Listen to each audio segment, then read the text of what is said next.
Acredito que os irmãos devam ter visto em algum momento dos nossos dias que o ser humano tem uma profunda necessidade de ver para crer, uma necessidade imensa. Vocês já devem ter visto, por exemplo, uma série de utensílios usados em cultos, como copo com água, entre outras coisas, e já mencionamos isso. Há aqueles que colocam até mesmo réplicas de objetos do Antigo Testamento. E essa tendência do homem de precisar materializar a fé pode ser vista em toda a história do cristianismo, em alguns grupos que apareceram mostrando que tinham essa necessidade. Não foi por acaso que o cristianismo começou a fazer uso, depois de um bom tempo, de relíquias. A necessidade de elementos visuais. É claro que vislumbrar a glória de Deus, que se estende por toda a criação, é algo bom, e Deus mesmo nos convida a isso. Mas a glória celestial que Deus nos revela em sua palavra está muito além de símbolos. Muito além de símbolos. Porque os símbolos visavam apontar para alguém, nem mesmo para algo, para alguém. Os símbolos visavam apontar para Cristo. E uma vez que Cristo chegou, os símbolos se tornam desnecessários. Como já disse algumas vezes, que é semelhante a um pai de família que viaja e durante o tempo da viagem se corresponde por cartas. E durante aquele tempo, as cartas que a família recebe do pai de família, elas são como a sua presença. E então vão suprindo a saudade da família ou a saudade de ambos. Mas uma vez que aquele homem volta para casa e está presente no lar, as cartas já não têm mais valor. E ele não vai escrever para sua família estando dentro de casa, porque a sua presença é real. E as cartas apontavam para essa presença.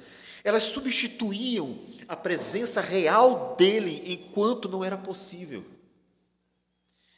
De forma semelhante, a Escritura nos mostra que os muitos símbolos que Deus fez uso visavam suprir a ausência daquele que é a realidade, Jesus Cristo.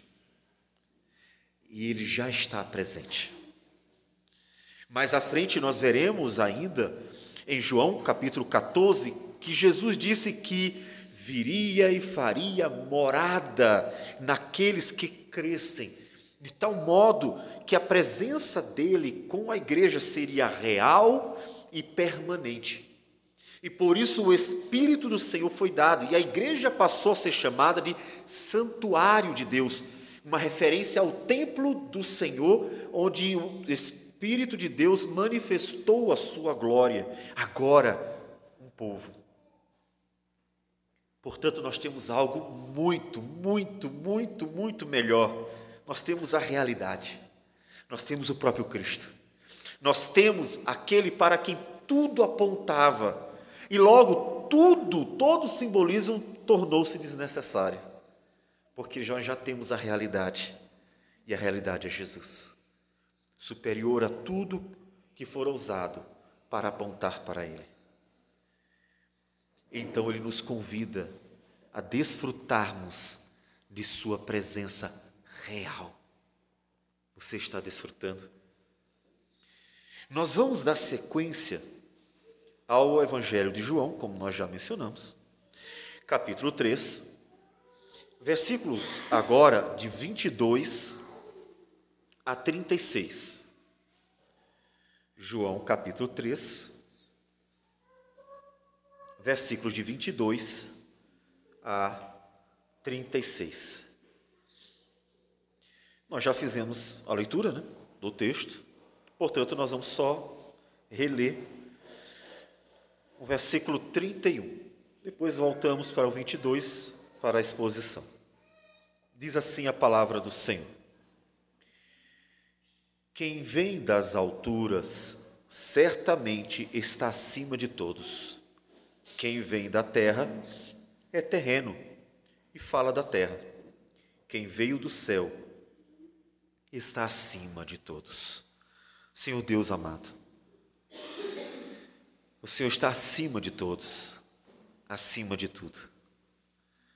Tu és, Senhor, Criador, provedor, Tu és o dono, Tu és o Salvador. Tu és a realidade e tudo existe em Ti e para Ti. Portanto, tudo pertence ao Senhor. E pedimos, portanto, que consigamos compreender a beleza e a grandeza de tudo aquilo que o Senhor revela sobre si mesmo, para que desfrutemos melhor de nossa relação contigo e sejamos abençoados com a comunhão por meio de Jesus Cristo, de modo que possamos ser também testemunhas, proclamando a glória do Senhor para todos aqueles que puderem ouvir, para todos que puderem receber esse testemunho no nosso dia a dia. Fala conosco, Senhor, por Tua graça, fala conosco. É o que nós te pedimos, em nome do Senhor Jesus. Amém, Senhor. Amém. Pois bem,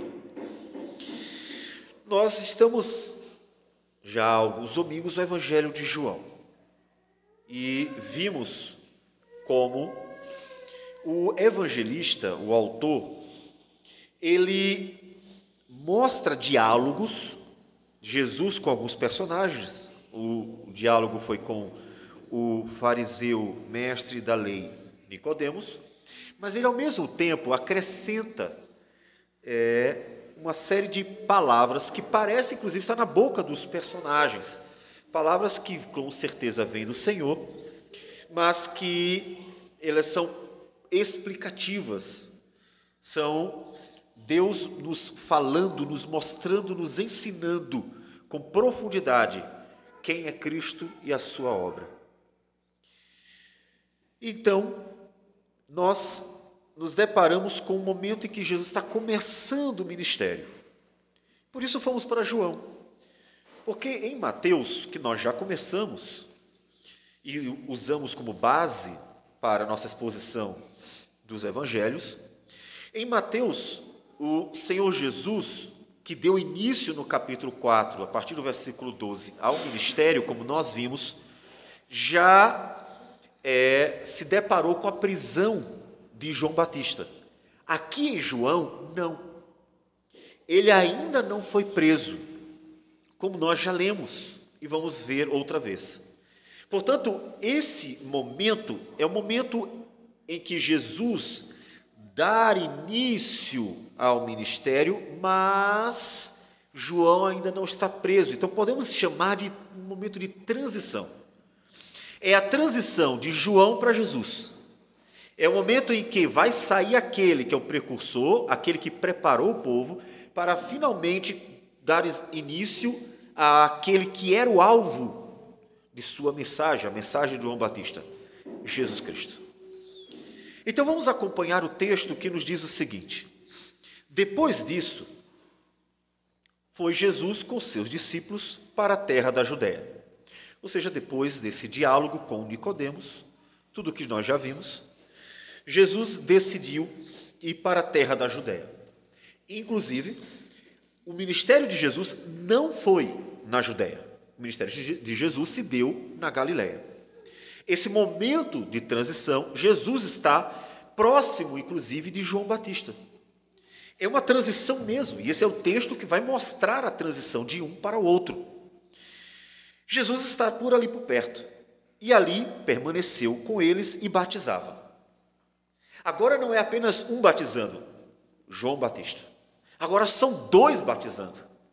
Está de um lado João Batista pregando o arrependimento, a mensagem que nós já vimos no Evangelho de Lucas, Evangelho de Mateus, arrependei-vos porque é chegado o reino de Deus, e continua realizando esta obra, continua fazendo discípulos, mostrando ao povo o caminho do Senhor, apontando para Jesus, e assim cumprindo uma missão que fora dada a ele, anunciada desde o profeta Malaquias, na verdade antes Isaías, mas o profeta Malaquias diz o seguinte, ele diz no capítulo 4, versículo 5, eis que eu vos enviarei o profeta Elias, antes que venha o grande e terrível dia do Senhor. Ele converterá o coração dos pais aos filhos e o coração dos filhos aos seus pais, para que eu não venha e fira a terra com maldição. Esse era o texto mais lembrado pelos judeus sobre aquele que viria antes do Messias, ou aquele que prepararia o povo. Esse é o texto que fala de João Batista. E ele está fazendo a obra, ele não parou. Uma coisa interessante nos profetas, e que você deve observar e aplicar para a sua vida, é que a aposentadoria, ela se dá apenas por meio de um fenômeno, a morte. Nós estamos acostumados com a aposentadoria porque dentro do sistema que nós possuímos hoje, sistema econômico, existe um recurso que é feito uso para que alguém possa parar de trabalhar e continuar sendo sustentado. A aposentadoria se dava com a morte, a menos que o homem enriquecesse e tivesse escravos para trabalhar para ele. Mesmo assim, costumava supervisionar todos os seus bens, todas as suas empreitadas, de tal modo que realmente a morte era o único evento para aposentar um homem. Não era diferente com os profetas, de modo algum. Todos os profetas foram aposentados com a morte. Nós podemos citar Moisés. Moisés somente parou de fazer a obra do Senhor quando morreu. Podemos citar os outros profetas, como Samuel, que somente deixou de realizar a obra do Senhor quando Deus chamou.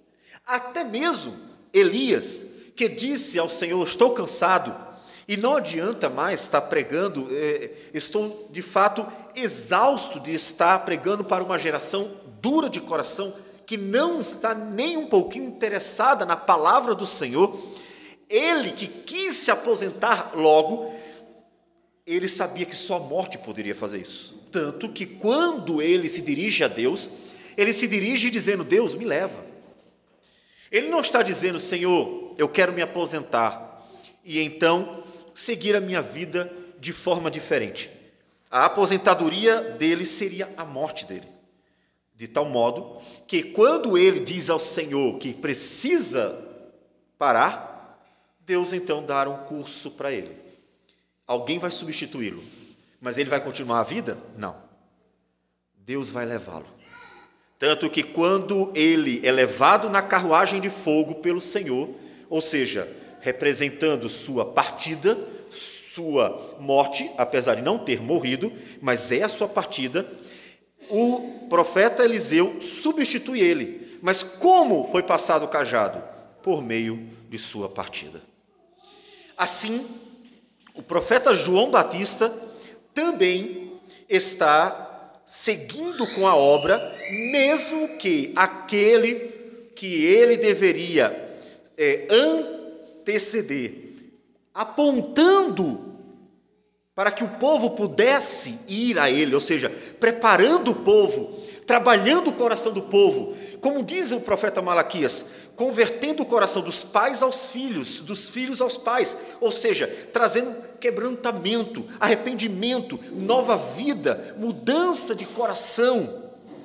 Ele, que tinha esse propósito, sabia que só Deus poderia determinar o fim da obra. E continuou. E ficaram os dois. Jesus de um lado, João Batista do outro. Não parou de trabalhar para o Senhor. Então, diz o versículo 23, que ora, João estava também batizando em Enom, perto de Salim. Exatamente, próximo ali também de Jesus, porque havia ali muitas águas, e para lá concorria o povo e era batizado. Agora são dois. E os dois estão realizando o mesmo batismo. Sim, nesse momento os dois estão chamando o povo ao arrependimento e batizando. Nós não temos como dar indícios, apontar a possibilidade de Jesus já estar batizando em nome do Pai, do Filho e do Espírito Santo. Não há uma só informação sobre isso, porque o Senhor Jesus ordena o batismo em nome do Pai, do Filho e do Espírito Santo apenas no final de tudo, de sua jornada, antes de subir aos céus, quando já havia sido manifestada a obra da justificação. Todavia, não é impossível que se entenda que ele já está fazendo a transição de batismo. Por quê? Porque o batismo de Jesus já apontou para as pessoas do Pai, do Filho e do Espírito Santo. Portanto, é possível que Jesus já estivesse fazendo a transição do batismo de João para o batismo que seria o sinal da aliança do Novo Testamento. O fato é que os dois estão batizando. Isso chama a atenção de muitas pessoas. Inclusive, no capítulo 4, diz que quando, pois, o Senhor veio a saber que os fariseus tinham ouvido dizer que ele, Jesus, fazia e batizava mais discípulos do que João, ou seja, começou a se divulgar que, apareceu outro, e esse outro também está batizando, e está alcançando mais discípulos do que João Batista. João Batista ficou conhecido no mundo, João Batista ficou conhecido entre, claro, o mundo judaico, e as pessoas iam para ele, confessando os seus pecados, recebendo o batismo de arrependimento, e aparece Cristo realizando também o batismo, e as pessoas indo, não mais para João Batista, mas para Jesus, porque inclusive esse era o propósito desde o princípio. E aí, nesse contexto em que os dois estão batizando, surge uma questão. Diz o texto, que no versículo 24, que João ainda não tinha sido encarcerado. Os dois estavam fazendo a obra. E então, entre os discípulos de João e um judeu, suscitou-se uma contenda com respeito à purificação. Observe que a purificação é exatamente a questão, o símbolo que é transmitida, a mensagem que é transmitida pelo batismo de João. João está ali para purificar o povo, lavando com água, mostrando o caminho do arrependimento, uma vida que realmente seria uma vida para a glória do Senhor, citando um profeta Malaquias, que nos fala sobre o que Deus verdadeiramente quer do homem, como diz o capítulo 6, versículo 8, ele te declarou ao homem o que é bom e o que é que o Senhor pede de ti, que pratiques a justiça, ames a misericórdia e andes humildemente com o teu Deus. E para isso o profeta estava chamando o povo.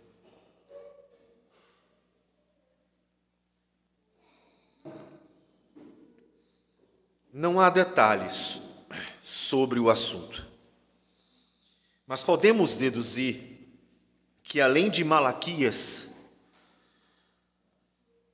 o assunto girava em torno da purificação prometida pelo profeta Ezequiel. Texto que repetidamente nós mencionamos por ser, de fato, um texto fundamental, como profecia que aponta para a redenção em Cristo Jesus. Ezequiel 36, versículo 24 a 27 diz: Tomar-vos-ei de entre as nações, e vos congregarei de todos os países, e vos trarei para a vossa terra. Então aspergirei água pura sobre vós, e ficareis purificados. De todas as vossas imundícias e de todos os vossos ídolos vos purificarei. Dar-vos-ei coração novo, e porei dentro de vós espírito novo. Tirarei de vós o coração de pedra, e vos darei coração de carne. Porei dentro de vós o meu espírito, e farei que andeis nos meus estatutos, guardeis os meus juízos e os observeis. Percebe? Que o profeta Ezequiel anunciou um momento em que Deus purificaria seu povo. E ele cita a água, porque inclusive a água era um elemento simbólico de purificação nos dias do Antigo Testamento. O sacerdote deveria preparar a água purificadora, que aparece no capítulo 19 de Números. 19 de Números. Vamos ler o versículo 9 apenas.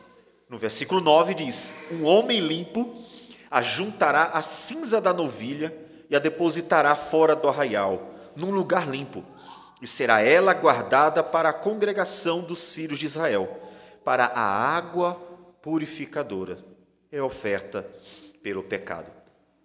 Aquela água que estava misturada com as cinzas de uma oferta ao Senhor, ela simbolizaria a purificação daquilo que estava impuro, e por isso era aspergida sobre o objeto ou mesmo pessoa. A água, portanto, já era conhecida como símbolo de limpeza. Naamã 7 vezes mergulhou no rio para ser purificado da lepra. A água, como símbolo de purificação, vem acompanhando Israel. Quando João Batista chega batizando o povo e chamando ao arrependimento, não tem nada fora do normal, não tem nada desconhecido, não há novidade.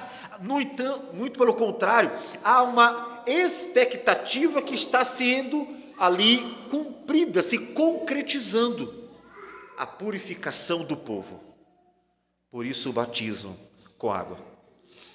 Provavelmente, por causa desse fato, João está batizando, Jesus está batizando, surge a discussão sobre a questão da purificação, como se daria, quem deveria fazer. Inclusive, foi uma das questões levantadas pelos fariseus, pelos judeus, de uma forma geral, quando abordaram João dizendo: se você não é o Cristo, não é Elias, não é o profeta, por que então está batizando? Ou seja, nós estamos esperando aquele que vem batizar, que vem purificar o povo, que vem chamar o povo ao arrependimento, que vem chamar o povo à conversão. Mas há uma discussão: quem é? É o Elias? É o Cristo? Ou é um outro profeta que há de fazer isso?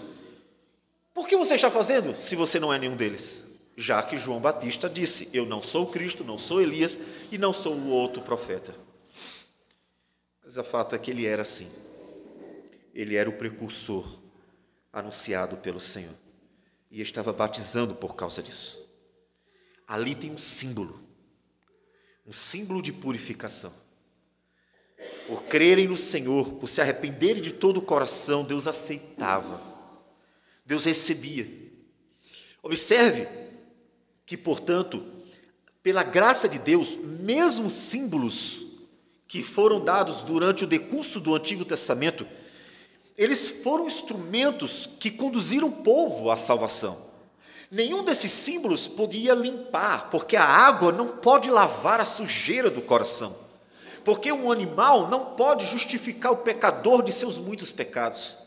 E assim, nenhum dos símbolos, as figuras que apontam para Cristo, para a sua obra, para a obra do Espírito do Senhor, nenhum deles tinha em si a eficácia da obra divina.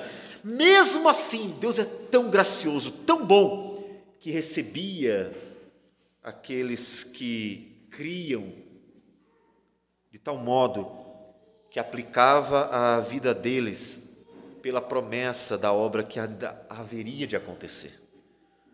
Aqueles que ofereciam sacrifício não tinham ainda Cristo, mas já eram guardados para o dia da redenção, porque creram na palavra do Senhor e mostraram a fé obedecendo e assim sacrificando ao Senhor o Cordeiro.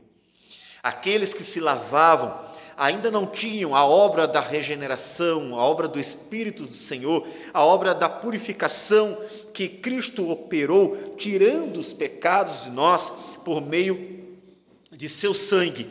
E, todavia, eles foram recebidos pelo Senhor, porque creram e assim se banharam nessa água, e assim receberam o sinal da purificação. Deus aplicou a vida deles. Era um símbolo de algo, mas o fato deles crerem na palavra de Deus foi suficiente. Isso é fundamental para você, você precisa entender isso. Deus administra graciosamente a sua redenção ao seu povo, a todo aquele que crê. Portanto, é fundamental que você creia na mensagem do Senhor.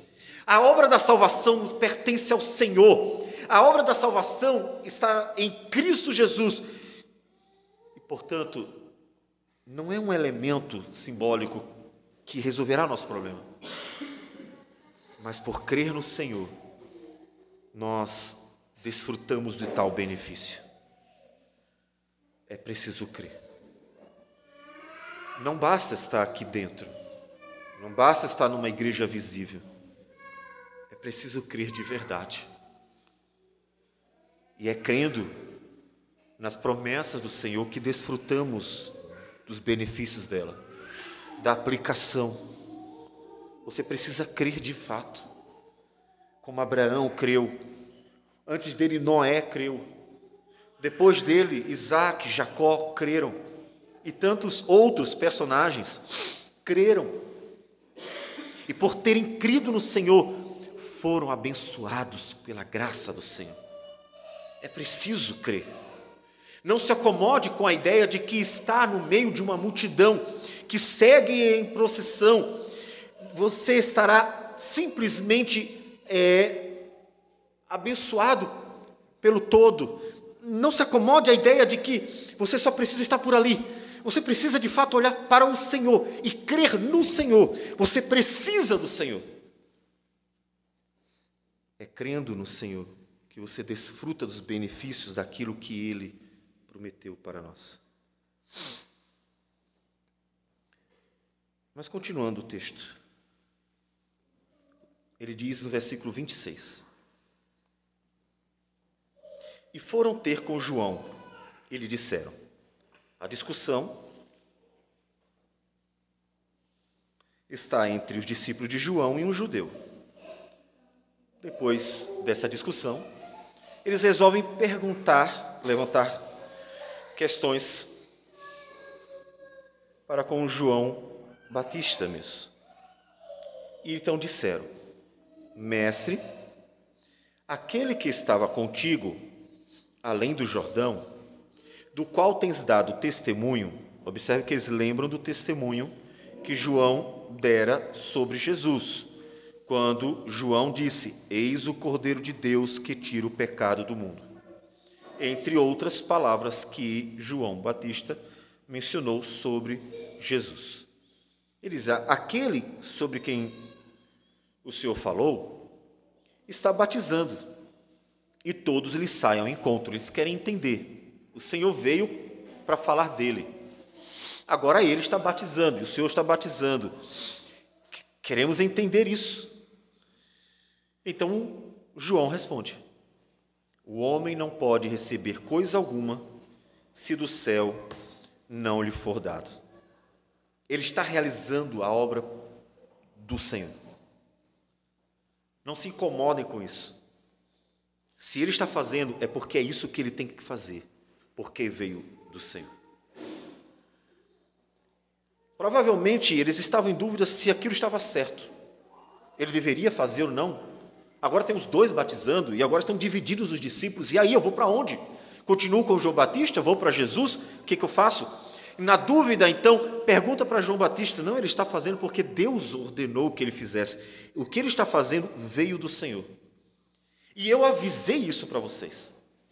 Então, observe que na dúvida deles, João Batista vai mostrar que, de fato, esse tem que ser o curso da história da redenção. Que, de fato, João Batista vai ter que se retirar em algum momento, para que Jesus dê continuidade. Versículo 28, ele segue dizendo: vós mesmos sois testemunhas de que vos disse, eu não sou o Cristo, mas fui enviado como seu precursor. O que tem o noivo, a noiva, o que tem a noiva é o noivo. O amigo do noivo que está presente e o ouve, muito se regozija por causa da voz do noivo, pois esta alegria já se cumpriu em mim. João Batista vai mostrar que ele está pronto para sair de cena, porque ele sabe que Cristo tem que assumir daqui para frente. Ele disse, eu não sou o Cristo, eu fui seu precursor, portanto eu só antecedi a ele, e ele tem que seguir e eu tenho que sair de cena. O importante é o noivo. Observe que o noivo é que é a figura importante da festa e não o amigo do noivo. João Batista está ciente que seu ministério é apontar para Cristo, para que ele seja engrandecido. Seu propósito era fazer as pessoas entenderem que ali estava o Messias esperado. Portanto, ele estava pronto para sair de cena. Até esse momento, ele está com uma convicção plena, uma profunda convicção de que ele está realizando aquilo para o qual foi chamado, fazer as pessoas irem para Cristo, prepará-las para isso. Ele tem convicção. E diz que a alegria de ter cumprido isso já estava em seu coração. É interessante que se assemelha muito à alegria que o Simeão teve quando colocou Jesus no colo. Naqueles dias iniciais ainda, Jesus ainda era um bebezinho. Lá em Lucas, capítulo 2, versículo 25, diz que em Jerusalém havia um homem chamado Simeão, homem de justo, piedoso, que esperava a consolação de Israel. Veja, esperava a vinda de Cristo Jesus. E o Espírito Santo estava sobre ele. Revelara-lhe o Espírito Santo que não passaria pela morte antes de ver o Cristo do Senhor. Movido pelo Espírito, foi ao templo, e quando os pais trouxeram o menino Jesus para fazerem com ele o que a lei ordenava, Simeão o tomou nos braços e louvou a Deus, dizendo: agora, Senhor, podes despedir em paz o teu servo, segundo a tua palavra, porque os meus olhos já viram a tua salvação, a qual preparaste diante de todos os povos, luz para a revelação aos gentios e para a glória do teu povo de Israel. Percebe que semelhante sensação, semelhante momento está se dando com o profeta João Batista? Ele viu o Cristo, ele apontou para Cristo, e agora está vendo Cristo dar sequência ao ministério. Ele já está batizando. Agora as pessoas estão indo para Jesus e não mais para João Batista. E o fato das pessoas estarem indo para Jesus e não para João Batista não traz tristeza em seu coração, como se ele estivesse preocupado em perder discípulos. Muito pelo contrário, a consciência de quem ele era e de qual a sua missão fazia com que ele tivesse plena certeza de que cumpriu a obra. A alegria toma conta do seu coração. Esta alegria já se cumpriu em mim. Como disse Simeão: Senhor, como o Senhor prometeu, tudo fora concretizado, tudo aconteceu. Então estou pronto para partir. João Batista está pronto para sair de cena. Como isso aconteceria, ele não fazia ideia. Com certeza não tinha a menor noção de que seria preso, depois decapitado, mas estava pronto para Deus levá-lo, porque ele já tinha cumprido a obra Jesus chegou e assume tudo a partir daquele momento. E então a famosa frase do profeta é dita no versículo 30: convém que ele cresça e que eu diminua. Convém que agora ele tome a frente e eu saia de cena, porque a alegria de ter cumprido a obra já se deu em mim. É claro que você não deve sair de cena necessariamente agora, mas ter a consciência de que você está realizando a obra do Senhor é muito importante. Tanto que o apóstolo Paulo diz, já no final de seu ministério, vendo que tudo apontava para realmente sair de cena, e veja, mais uma vez, pela morte, porque nenhum profeta ou apóstolo deixou seu ministério a não ser pela morte, ele diz: combati o bom combate, guardei a fé. Observe que nós precisamos ter uma consciência do que Deus quer de nós, para nós realizarmos com afinco, com dedicação, e estarmos prontos para ir até o fim. Como nós já mencionamos, 1 Coríntios capítulo 15, o apóstolo fala da obra redentora, morte e ressurreição de Cristo, focando na ressurreição. E já no final do capítulo, quando ele fala sobre a volta de Jesus e, portanto, a transformação do nosso ser para sermos incorruptíveis, ou seja, sem pecado, e, consequentemente, imortais, porque a morte está relacionada ao pecado, à presença do pecado, ele nos diz que, tendo uma vez a certeza de que é real a promessa, Jesus voltará e seremos transformados, e seremos imortais e viveremos para sempre com o Senhor. Então, ele diz: portanto, meus amados irmãos, sede firmes, inabaláveis e sempre abundantes na obra do Senhor, sabendo que no Senhor o vosso trabalho não é vão. Já que a esperança, as promessas, a certeza de tudo que Deus anunciou para nós está claro para vocês, está muito evidente no coração de vocês, sejam abundantes na obra do Senhor, porque vocês estão esperando a recompensa, as promessas do Senhor. Portanto, é preciso ter convicção. Quando não se tem convicção, não se sabe nem mesmo o que se tem que fazer. Se você não sabe o que você tem que fazer, logo você não tem como agir, porque você não sabe o que tem que fazer.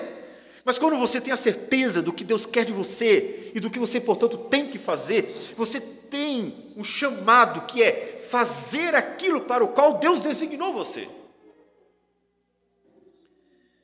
E Deus nos chamou como igreja para testemunhar a glória do Senhor Jesus.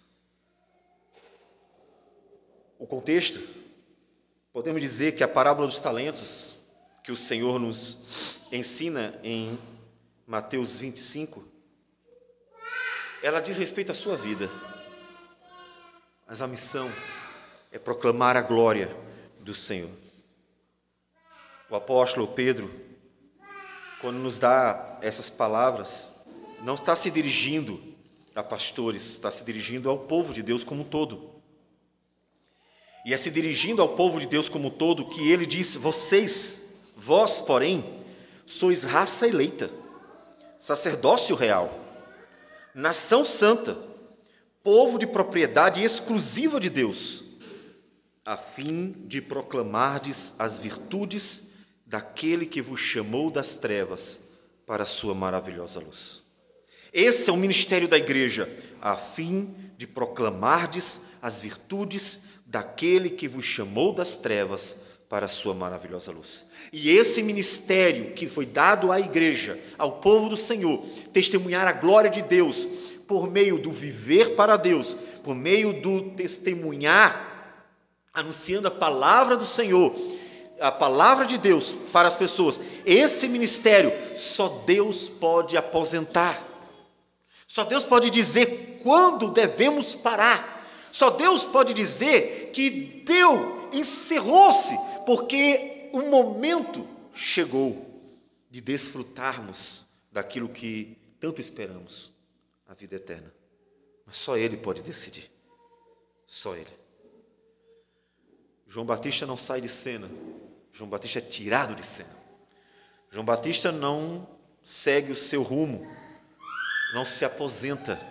João Batista é tirado de cena, porque a morte é a única forma de aposentar um homem de seu trabalho.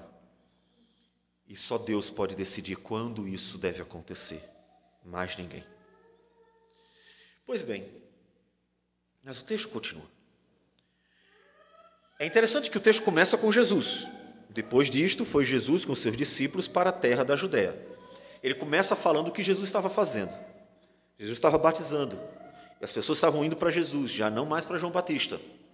Só que quem vai testemunhar não é Jesus, é João Batista.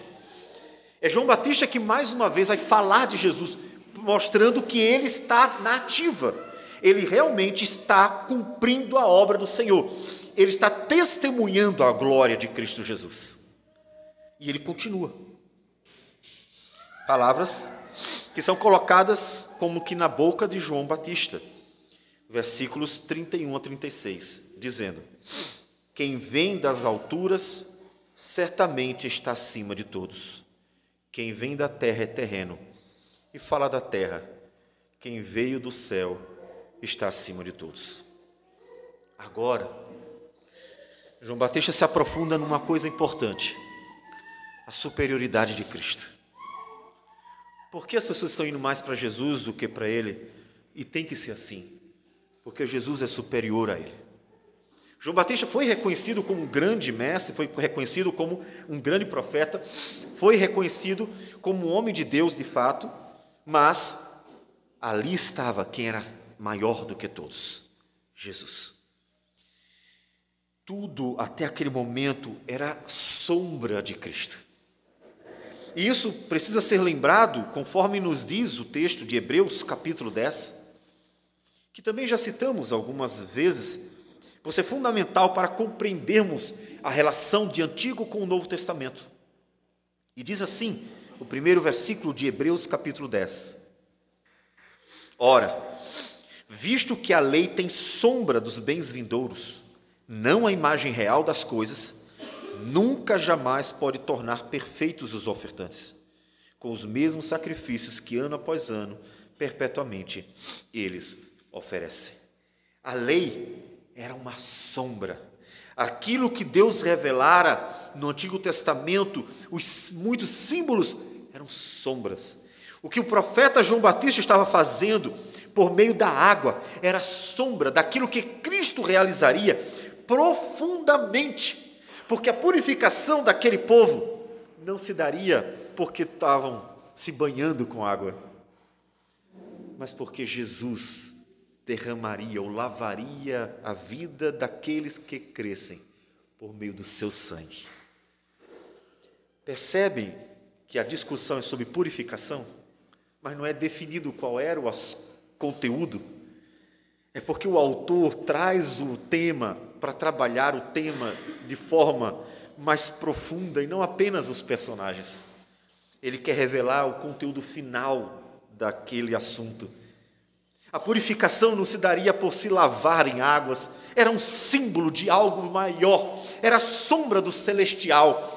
A verdadeira purificação se daria por meio daquele que é superior a João Batista e que tinha um batismo superior de João Batista, aquele que realmente poderia trazer a justiça divina para nós e poderia tirar de nós o pecado pelo seu poder que se manifesta pelo Espírito Santo que operaria no coração dos pecadores. Ele é superior.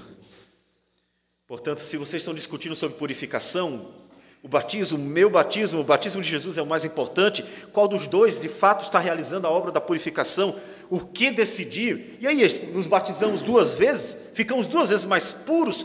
Não. Aquele que está ali é superior a tudo, porque tudo aponta para Ele, e só Ele tem o poder de purificar a vida do pecador. Jesus era o real purificador, porque Ele mesmo, como precursor, estava oferecendo apenas uma sombra da realidade, que é a obra da redenção em Cristo Jesus. Por isso, ainda o autor aos Hebreus, no capítulo 8, versículo 6, diz assim: agora, com efeito, obteve Jesus ministério tanto mais excelente, quanto é ele também mediador de superior aliança, instituída com base em superiores promessas. Em Hebreus, Jesus é apontado como superior a tudo no Antigo Testamento. E toda a sua obra é superior a toda a obra realizada no Antigo Testamento, porque toda a obra do Antigo Testamento apontava para Cristo. Por isso que é absurdo que qualquer igreja local tente resgatar os elementos do Antigo Testamento que são sombras da realidade. É como dizer para o pai de família: vai para mais longe, estamos com saudade das cartas. Viaja outra vez, estamos com saudades das suas cartas. Quando a realidade, que é o homem presente, já pode ser desfrutada.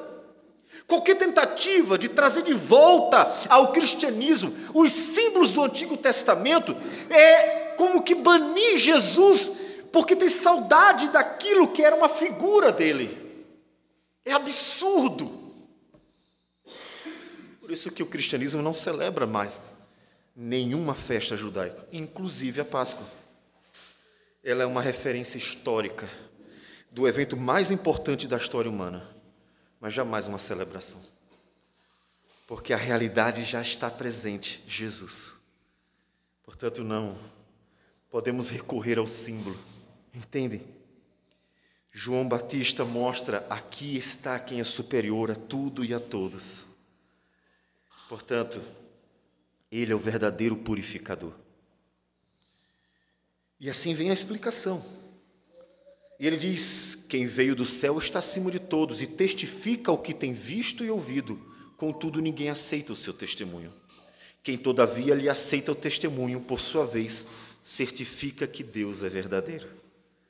De modo que aqueles que conseguem ver que de fato ali está o Messias, podem desfrutar o que o apóstolo Pedro chama de: se vocês já experimentaram que o Senhor é bom. Ou seja, se desfrutaram desta obra bondosa de Deus na vida de vocês. E testifica então que Deus é fiel, é verdadeiro e cumpriu cabalmente tudo o que prometeu, porque agora desfrutam da realidade.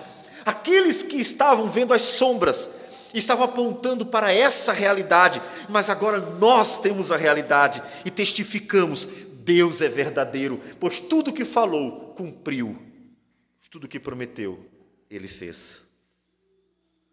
Pois o enviado de Deus fala as palavras dele.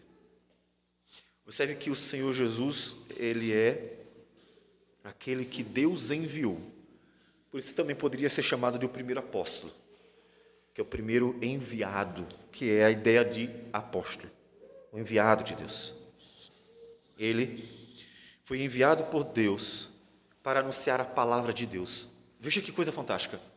Jesus é o próprio Deus.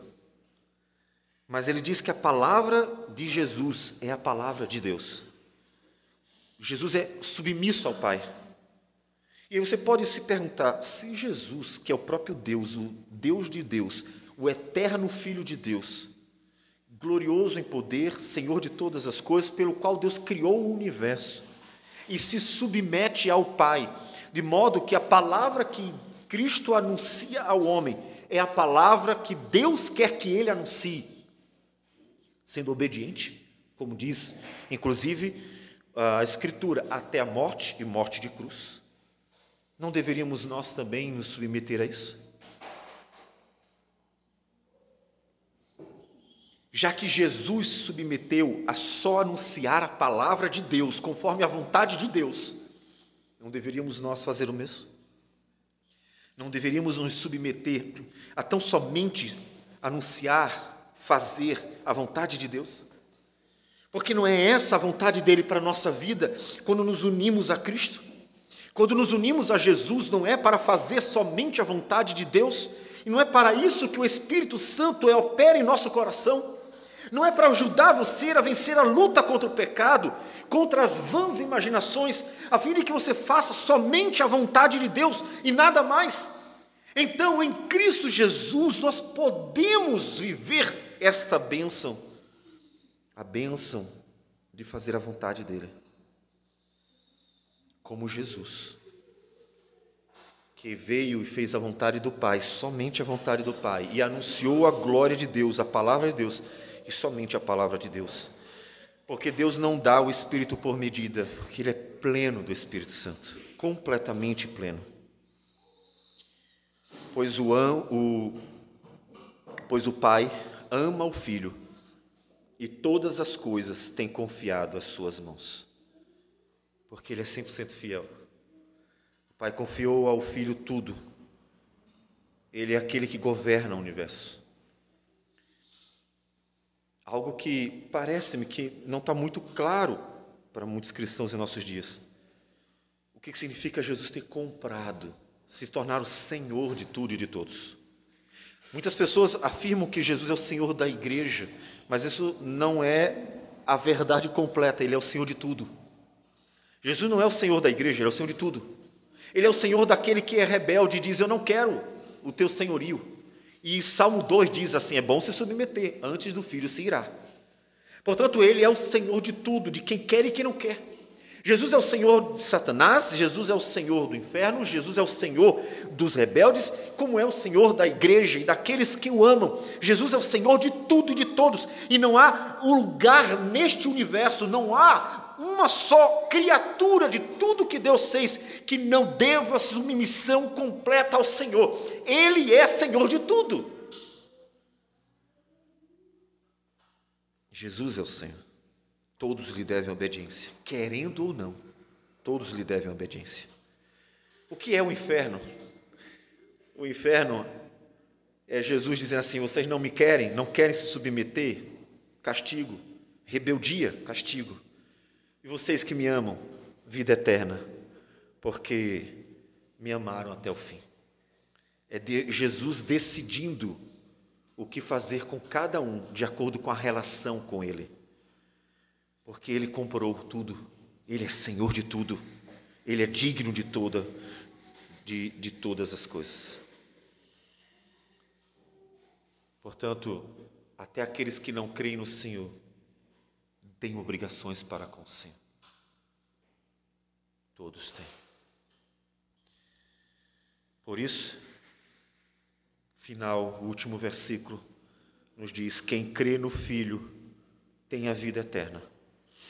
O que todavia se mantém rebelde contra o Filho não verá a vida, mas sobre ele permanece a ira de Deus.